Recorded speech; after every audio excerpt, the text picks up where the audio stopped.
ଆଉ 6 ମାସ ବଢିଲା ପିଏମ କିଷାନ ସମ୍ମାନ ନିଧି ଯୋଜନା ଅବଧି ତାରିଖ। ତ ଦେଖନ୍ତୁ ଯଦି ଆପଣ ମାନେ ଇକେୱାଇସି କରିନାହାନ୍ତି ତାହେଲେ ଆପଣ ମାନେ କଣ କରିବେ ଦେଖନ୍ତୁ କଣ ଅପଡେଟ ରହିଛି।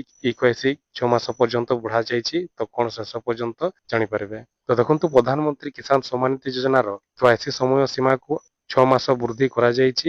ଓଡ଼ିଶା ସରକାର ସେପ୍ଟେମ୍ବର 8 ତାରିଖରୁ ଆରମ୍ଭ ହୋଇଥିବା ଏହି ଅବଧି ବୃଦ୍ଧିର ଲକ୍ଷ୍ୟ ହେଉଛି ଅଧିକ ଚାଷୀଙ୍କୁ ଯୋଜନାରେ ସାମିଲ କରିବା ଏବଂ ସେମାନଙ୍କୁ ଆର୍ଥିକ ସହାୟତା ପ୍ରଦାନ କରିବାର ରହିଛି।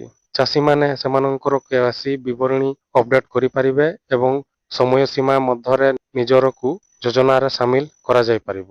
ଅପରପକ୍ଷରେ ପ୍ରଧାନମନ୍ତ୍ରୀ କିଷାନ ସମ୍ମାନ ନିଧି ଯୋଜନା 21ତମ କିସ୍ତି ଦୀପାବଳି ପୂର୍ବରୁ ତଥ୍ୟ ଅକ୍ଟୋବରରେ ଜାରି ହେବାର ସମ୍ଭାବନା ରହିଛି।